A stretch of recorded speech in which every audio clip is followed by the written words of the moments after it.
dentro de un círculo. ¿Qué es eso? Eso es genial. Me encanta esa pregunta, porque esto no es una cruz. Esto es 4 siglos antes de que la cruz quedara establecida como símbolo cristiano. Esto es una roseta, el adorno más común en los osarios del siglo I. Otros osarios también llevan cruces, pero son marcas de los artesanos para alinear la colocación de la tapa con la caja. Si quieres probar que la cruz se usaba ya como símbolo cristiano en el siglo I, necesitarás algo más que una roseta no muy bien hecha. En la actualidad, la cruz se asocia inmediatamente con la crucifixión. Pero esa referencia habría resultado horrorosa en los años siguientes a la muerte de Jesús. Para alguien del siglo I, llevar una cruz colgada al cuello habría sido como si alguien de hoy en día se colgara una silla eléctrica pequeña. De muy mal gusto. Era un símbolo de tortura. Y solo cuando se terminó la crucifixión, pudo la imaginación humana pasar de la realidad al símbolo. Pero quizá la gente sí usaba cruces como símbolos religiosos en la época de Jesús. Cruces que no tenían nada que ver con la crucifixión. En la Biblia, en Ezequiel, hay un pasaje en el que Dios le dice que vaya a la ciudad y trace una, podríamos decir, una X o una cruz en la frente de todas las personas rectas. Antes de que esto fuera una cruz, la gente ya hacía X o cruces, pero no pensaban en Jesús, en la cruz. Lo que pensaban era que eso era el fin. La idea del final, ¿vale? Cerrados, sellados y entregados. Y entonces adoptó un significado apocalíptico. La última letra significa que ya estás sellado, que has terminado, que estás preparado, que esperas quizá la resurrección. Es lo de vamos a marcar a la gente que está preparada con una X o una Tav. La Tav es la última letra del alfabeto hebreo, o Tao en arameo. En el libro de las Revelaciones, Jesús declara: yo soy el Alfa y el Omega, lo primero y lo último, el principio y el fin. Alfa y Omega son la primera y la última letra del alfabeto griego. Pero como Jesús hablaba en arameo, en realidad habría dicho: soy el Alaf y el Tao. Y en su época, la letra Tao se dibujaba como una cruz.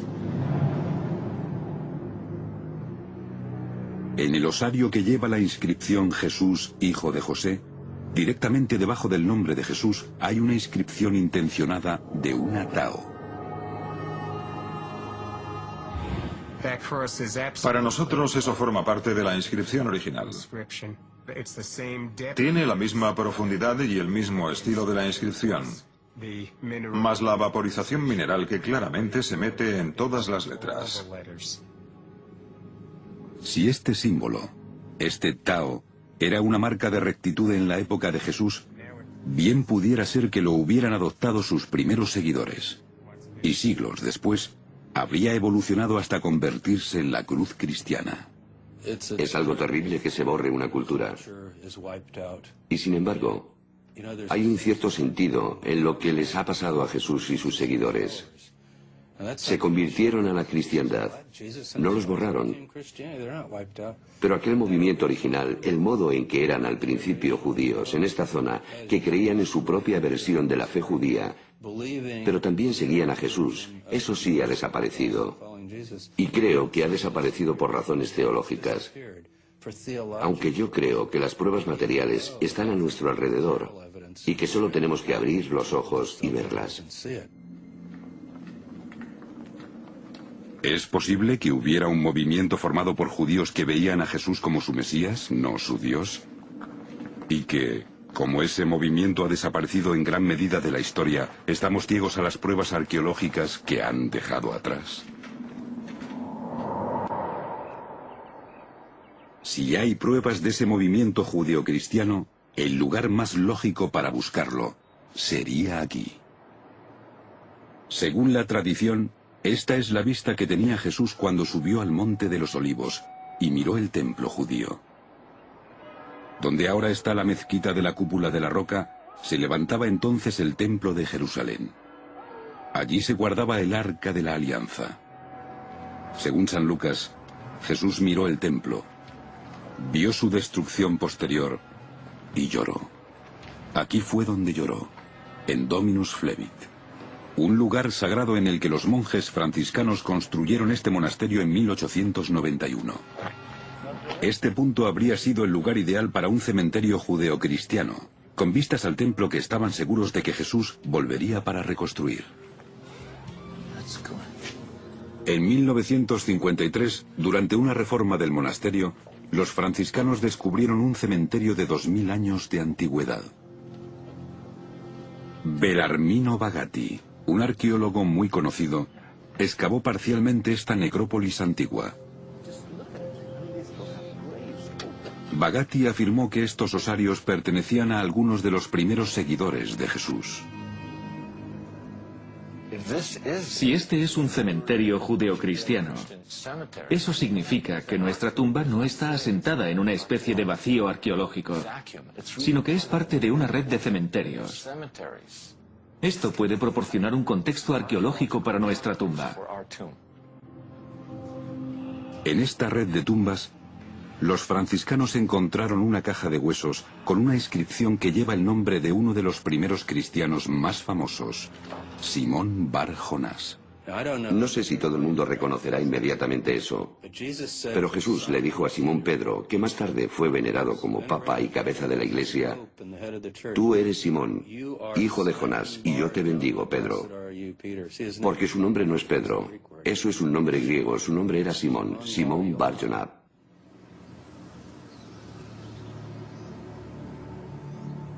Hoy en día solo queda un trozo del osario. Los franciscanos lo han guardado en un museo pequeño al lado de su iglesia. Lleva una inscripción indiscutible, la única que se ha encontrado con el nombre Simón, hijo de Jonás. Simón era uno de los 12 apóstoles originales de Jesús. Según los evangelios, Jesús lo bautizó como Pedro, en arameo, Kefa, que significa piedra. Muchos cristianos lo consideran un santo y para la Iglesia Católica fue el primer papa. Según la tradición, Simón Pedro fue crucificado y enterrado en Roma. Entonces, ¿cómo puede estar su ataúd en Jerusalén? El hecho es que en Roma no se han encontrado nunca pruebas arqueológicas creíbles debajo del Vaticano relacionadas con Simón, hijo de Jonás. Y aquí hay un osario descubierto en Dominus Flevit que lleva su nombre. Y si esta es una necrópolis judeocristiana, forma parte de una red de cementerios que pertenecían a los primeros seguidores de Jesús, incluida la familia de Jesús.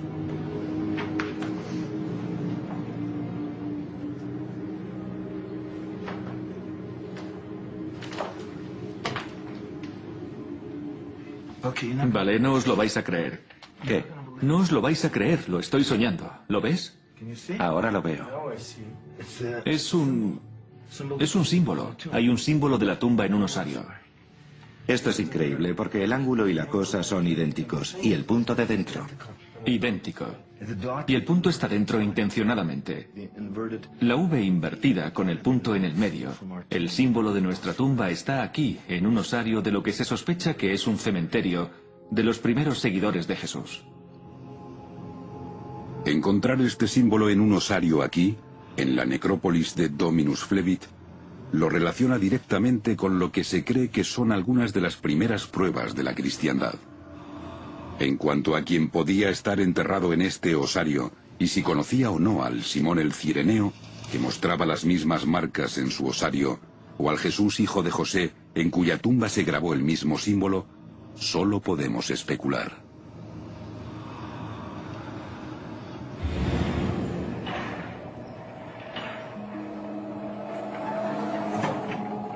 Pero en temas forenses, la ciencia moderna no permite mucha especulación. Estudiando ADN antiguo de fragmentos de huesos y residuos humanos dejados en osarios, los científicos pueden averiguar ahora relaciones familiares entre las distintas personas de la tumba de Talpiot. Stephen Pfann es el director del Centro para el Estudio del Cristianismo Primitivo y aquí ayuda a Stephen Cox, un arqueólogo forense del estado de Nueva York. han descubierto material valioso dentro de los osarios que llevan las inscripciones de Mariamne y Jesús, hijo de José. Dentro de este osario tenemos material que se adhiere a la superficie de la piedra, formando un patrón circular muy interesante. Vale la pena recogerlo y echar un vistazo y ver cuál es su composición. El patrón y el material puede darnos una idea del quién, el qué, el cuándo y el dónde. Parece extraño que esas muestras puedan contener el ADN de Jesús y María Magdalena.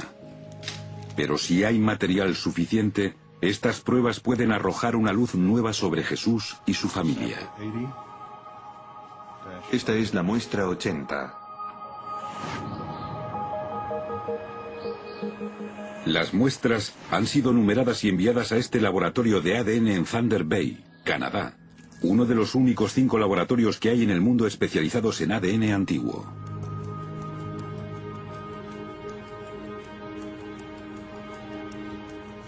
Los científicos no saben que las muestras pertenecen a un tal Jesús, hijo de José, y a una mujer que podría ser María Magdalena.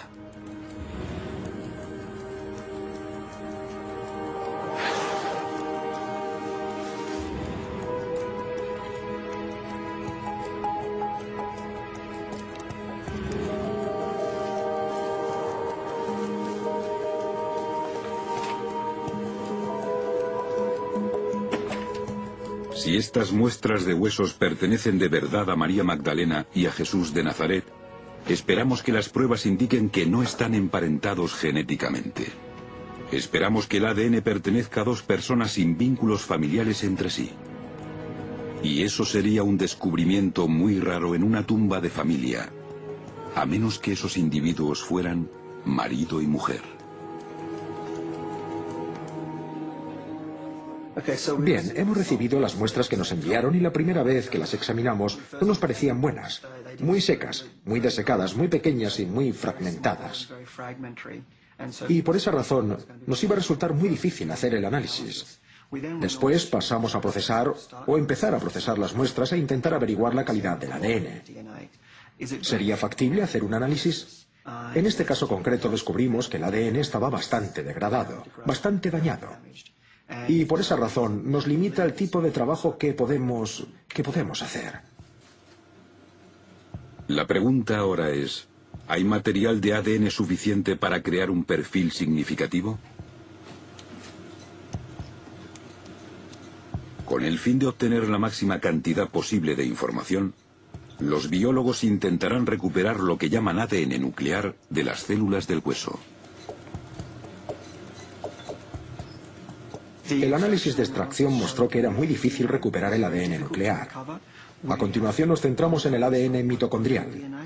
El ADN mitocondrial se pasa de la madre al hijo. Se transmite por línea materna, lo que significa que solo podemos identificar esos tipos de relaciones. El material óseo está demasiado degradado para recuperar ADN del núcleo de las células. Y por lo tanto, la extracción de ADN se centra ahora en el mitocondrio de las células del hueso. El ADN mitocondrial solo puede decirnos si Jesús, hijo de José, tuvo la misma madre que Mariamne, si eran hermanos o no lo eran.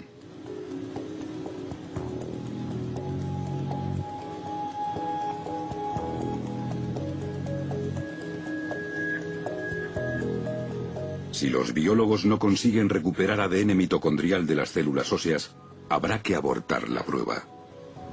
Y nunca conoceremos la verdadera relación entre Jesús y Mariamne.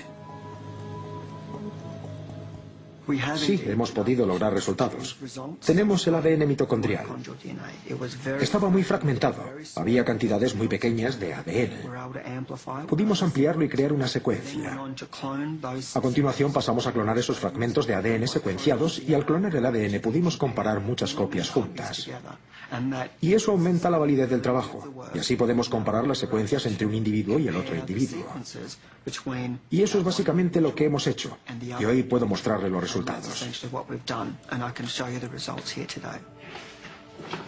Bien. Aquí lo que tenemos son 2 secuencias. Solo secuencias representativas. Una para cada individuo.